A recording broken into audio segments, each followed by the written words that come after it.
श्री गणेशाय नमः। श्री जानकी वल्लभो विजयते। श्रीमद् वाल्मीकि रामायण बालकांड का 16वां सर्ग। देवताओं का श्री हरि से रावण वध के लिए मनुष्य रूप में अवतीर्ण होने को कहना, राजा के पुत्रेष्ट यज्ञ में अग्नि कुंड से प्राजापत्य पुरुष का प्रकट होकर खीर अर्पण करना और उसे खाकर रानियों का गर्भवती होना। तदंतर उन श्रेष्ठ देवताओं द्वारा इस प्रकार रावण वध के लिए नियुक्त होने पर सर्वव्यापी नारायण ने रावण वध के उपाय को जानते हुए भी देवताओं से यह वचन कहा। देवगण, राक्षस राज रावण के वध के लिए कौन सा उपाय है जिसका आश्रय लेकर मैं महर्षियों के लिए कंटक रूप से उस निशाचर का वध करूं?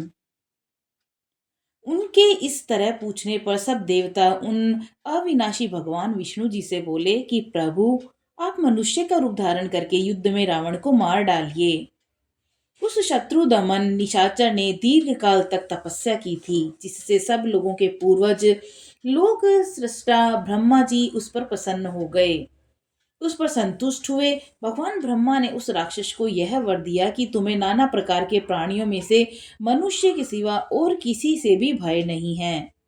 पूर्व काल में वरदान लेते समय उस राक्षस ने मनुष्य को दुर्बल समझकर उसकी अवहेलना कर दी। इस प्रकार पितामह से मिले हुए वरदान के कारण उसका घमंड बढ़ गया है। शत्रुओं का संताप देने वाले देव, वह तीनों लोगों को पीड़ा देता और स्त्रियों का भी अपहरण कर लेता। अतः उसका वध मनुष्य के हाथ से ही निश्चित हुआ है।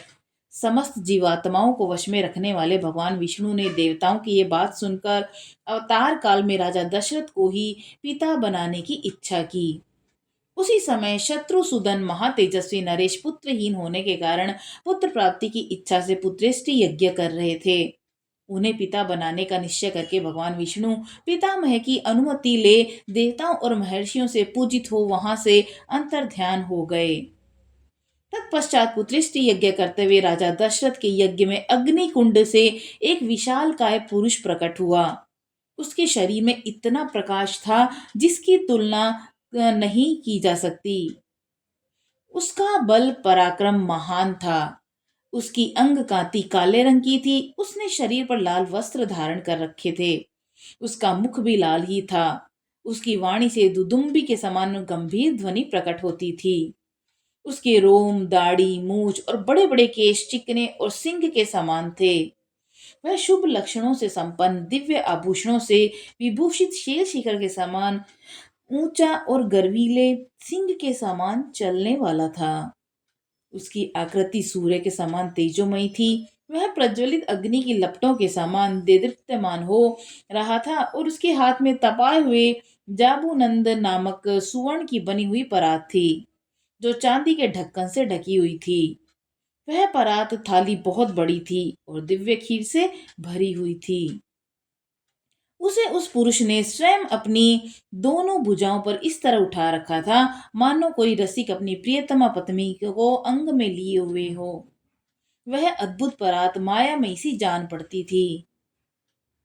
उसने राजा दशरथ की ओर देखकर कहा कि नरेश्वर, मुझे प्रजापति लोक का पुरुष जानो। मैं प्रजापति को ही आज्ञा से यहाँ पर आया हूँ। तब राजा दशरथ ने हाथ जोड़कर उससे कहा कि भगवान, आपका स्वागत है, कहिए मैं आपकी क्या सेवा करूं। फिर उस प्रजापत्य पुरुष ने पुनः यह बात कही कि राजन, तुम देवताओं की आराधना करते हो, इसलिए तुम्हें आज ये वस्तु प्राप्त हुई है। नृपश्रेष्ठ, ये देवताओं की बनाई हुई खीर है जो संतान की प्राप्ति कराने वाली है। तुम इसे ग्रहण करो। यह धन और आरोग्य की भी वृद्धि करने वाली है। राजन, यह खीर अपनी योग्य पत्नियों को दो और कहो, तुम लोग इसे खाओ। ऐसा करने पर उनके गर्भ से आपको अनेक पुत्रों की प्राप्ति होगी, जिनके लिए तुम यह यज्ञ कर रहे हो। राजा ने प्रसन्नता पूर्वक बहुत अच्छा कहकर उस दिव्य पुरुष को की दी हुई देवान्न से परिपूर्ण सोने की थाली को लेकर उसे अपने मस्तक पर धारण किया। फिर उस अद्भुत और प्रिय दर्शन पुरुष को प्रणाम करके बड़े आनंद के साथ उसकी परिक्रमा की। इस प्रकार देवताओं की बनाई हुई उस खीर को पाकर राजा दशरथ बहुत प्रसन्न हुए, मानो निर्धन को धन मिल गया हो। इसके बाद वह परम तेजस्वी अद्भुत पुरुष वहां का वह काम पूरा करके वहां से अंतर्ध्यान हो गया। उस समय राजा के अंतःपुर की स्त्रियां हर्षोल्लास से बड़ी कांतिमय किरणों से प्रकाशित हो ठीक उसी तरह शोभा पाने लगी जैसे शरत काल के नयनाभिराम चंद्रमा की रसमय रश्मियों से उद्भासित होने वाला आकाश सुशोभित होता है। राजा दशरथ वह खीर लेकर अंतःपुर में गए और कौशल्या से बोले कि देवी, यह अपने लिए पुत्र की प्राप्ति कराने वाली खीर ग्रहण करो। ऐसा कहकर नरेश ने उस समय वह खीर का आधा भाग महारानी कौशल्या को दे दिया, फिर बचे हुए आधे का आधा भाग रानी सुमित्रा को अर्पण किया। उन दोनों को देने के बाद जितनी खीर बच रही उसका आधा भाग तो उन्होंने पुत्र प्राप्ति के उद्देश्य से केकई को दे दिया। तत्पश्चात उस खीर का जो अवशिष्ट आधा भाग था वह अमृतोपम भाग को महाबुद्धिमान नरेश ने कुछ सोच विचार कर पुनः सुमित्रा को ही अर्पित कर दिया। इस प्रकार राजा ने अपनी सभी रानियों को अलग अलग खीर बांट दी। महाराज को उन सभी साध्वी रानियों ने उनके हाथ से खीर पाकर अपना सम्मान समझा। उनके चित्त में अत्यंत हर्षोल्लास छा गया। उस उत्तम खीर को खाकर महाराज की उन तीनों साध्वी महारानियों ने शीघ्र ही पृथक पृथक गर्भ धारण किया। उनके वे गर्भ अग्नि और सूर्य के समान तेजस्वी थे। उसके पश्चात अपनी उन रानियों को गर्भवती देख राजा दशरथ को बड़ी प्रसन्नता हुई। उन्होंने समझा मेरा मनोरथ सफल हुआ। जैसे स्वर्ग में इंद्र सिद्ध तथा ऋषियों से पूजित हो श्री हरि प्रसन्न होते हैं, उसी प्रकार भूतल से देवेंद्र सिद्ध और महर्षियों से सम्मानित हो राजा दशरथ संतुष्ट हुए थे। इस प्रकार श्री वाल्मीकि निर्मित आर्ष रामायण आदि काव्य के बाल कांड में 16वां सर्ग पूरा हुआ। 17वां सर्ग ब्रह्मा जी की प्रेरणा से देवता आदि के विभिन्न वानरी उत्पत्तियों की उत्पत्ति। जब भगवान विष्णु महामनस्वी राजा दशरथ के पुत्र भाव को प्राप्त हो गए तब भगवान ब्रह्मा जी ने संपूर्ण देवताओं से इस प्रकार कहा, देवगण, भगवान विष्णु सत्य प्रतिज्ञ वीर और हम सब लोगों के हितैषी हैं। तुम लोग उनके सहायक रूप से ऐसे पुत्रों की सृष्टि करो जो बलवान, इच्छानुसार रूप धारण करने में समर्थ, माया को जानने वाले, शूरवीर, वायु के समान वेगशाली, नीतिज्ञ, बुद्धिमान, विष्णु तुल्य पराक्रमी, किसी से परास्त न होने वाले, तरह तरह के उपायों से जानकर दिव्य शरीरधारी और अमृत भोजी देवताओं के समान सब प्रकार की अस्त्र विद्या के गुणों से संपन्न हो। प्रधान प्रधान अप्सराओं, गंधर्वों की स्त्रियां, यक्ष और नागों की कन्याओं, रीछों की स्त्रियां, विद्याधारियों, किन्नरियों तथा वानरियों के गर्भ से वानर रूप से ही अपने ही तुल्य पराक्रमी पुत्र उत्पन्न करो। मैंने पहले से ही ऋक्षराज जामवान की सृष्टि कर रखी है। एक बार मैं जम्भाई ले रहा था, उसी समय वह सहसा मेरे मुख से प्रकट हो गया। भगवान ब्रह्मा जी कैसे कहने पर देवताओं ने उनकी आज्ञा को स्वीकार कर लिया और वानर रूप में अनेकानेक पुत्र उत्पन्न किए। महात्मा ऋषि सिद्ध विद्याधर नाग और चारणों ने भी वन में विचरने वाले वानर भालुओं के रूप में वीर पुत्रों को जन्म दिया। देवराज इंद्र ने वानर राज वाली को पुत्र रूप में उत्पन्न किया, जो महेंद्र पर्वत के समान विशालकाय और बलिष्ठ था। तपने वालों में श्रेष्ठ भगवान सूर्य ने सुग्रीव को जन्म दिया। बृहस्पति ने तार नामक महाकाय वानर को उत्पन्न किया, जो समस्त वानर सरदारों में परम बुद्धिमान और श्रेष्ठ था। तेजस्वी वानर गंधमादन कुबेर का पुत्र था। विश्वकर्मा ने नल नामक महान वानर को जन्म दिया और अग्नि के समान तेजस्वी श्रीमान नील साक्षात अग्नि देव का ही पुत्र था। वह पराक्रमी वानर तेज, यश, बल, वीर्य में सबसे बढ़कर था। रूप वैभव से संपन्न सुंदर रूप वाले दोनों अश्विनी कुमारों ने स्वयं ही मेंद और द्विविद को जन्म दिया था। वरुण ने सुक्षेण नामक वानर को उत्पन्न किया और महाबली पर्जन्य ने शरभ को जन्म दिया। हनुमान नाम वाले ऐश्वर्यशाली वानर वायु देवता के औरस पुत्र थे। उनका शरीर वज्र के समान सुदृढ़ था। वे तेज चलने में गरुड़ के समान थे। सभी श्रेष्ठ वानरों में सबसे अधिक बुद्धिमान और वे बलवान थे। इस प्रकार कई हजार वानरों की उत्पत्ति हुई। वे सभी रावण का वध करने के लिए उद्यत रहते थे। उनके बल की कोई सीमा नहीं थी। वे वीर पराक्रमी इच्छानुसार रूप धारण करने वाले थे। गजराजों और पर्वतों के समान महाकाय और महाबली थे। रीछ वानर लंगूर जाति के वीर शीघ्र ही उत्पन्न हो गए। जिस देवता का जैसा रूप वेश और पराक्रम था, उससे उसी के समान पृथक पत्र पुत्र उत्पन्न हुआ।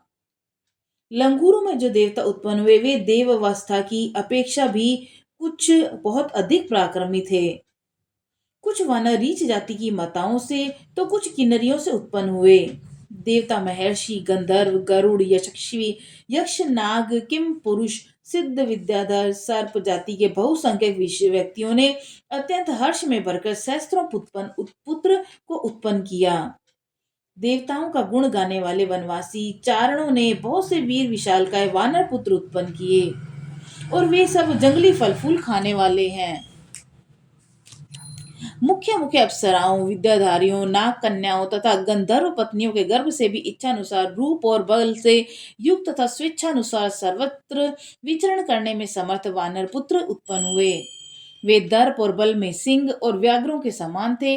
पत्थर की चट्टानों से प्रहार करते और पत्थर उठाकर लड़ते थे।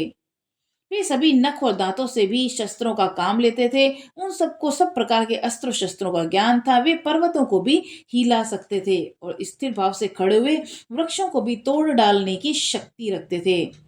अपने वेग से सरिताओं के स्वामी समुद्र को भी शुद्ध कर सकते थे। उनमें पैरों से पृथ्वी को विदीर्ण कर डालने की शक्ति थी। वे महासागरों को भी लांघ सकते थे। वे चाहे तो आकाश में घुस जाएं, बादलों को हाथों से पकड़ लें, वन में वेग से चलते हुए मत वाले गजराजों को भी बंदी बना लें। घोर शब्द करते हुए आकाश में उड़ने वाले पक्षियों को भी अपने सिंहनाद से गिरा सकते थे। ऐसे बलशाली और इच्छानुसार रूप धारण करने वाले महाकाय वानर यूथपति करोड़ों की संख्या में उत्पन्न हो गए। वे वानरों के प्रधान यूथों के भी यूथपति थे। उन यूथपतियों ने भी ऐसे वीर वानरों को उत्पन्न किया था और जो यूथपों से भी श्रेष्ठ थे। वे और ही प्रकार के वानर थे, इन प्राकृत वानरों से विलक्षण थे। उनमें से सहस्त्रों वानर यूथपति ऋषि रक्षवान पर्वत के शिखरों पर निवास करने लगे। दूसरों ने नाना प्रकार के पर्वतों और जंगलों का आश्रय लिया और इंद्र कुमार बाली और सूर्य नंदन सुग्रीव ये दोनों भाई थे। समस्त वानर युद्धपति उन दोनों भाइयों की सेवा में उपस्थित रहते थे। इसी प्रकार वे नल नील हनुमान अन्य वानर सरदारों का आश्रय लेते थे। वे सभी गरुड़ के समान बलशाली और युद्ध की कला में निपुण थे। वे वन में विचरते समय सिंह व्याघ्र और बड़े बड़े नाग आदि समस्त वन जंतुओं को रौंद डालते थे। महाबाहुबली महान बल से संपन्न विशेष पराक्रमी थे। उन्होंने अपने बाहुबल से रीछों लंगूरों अन्य वानरों की रक्षा की।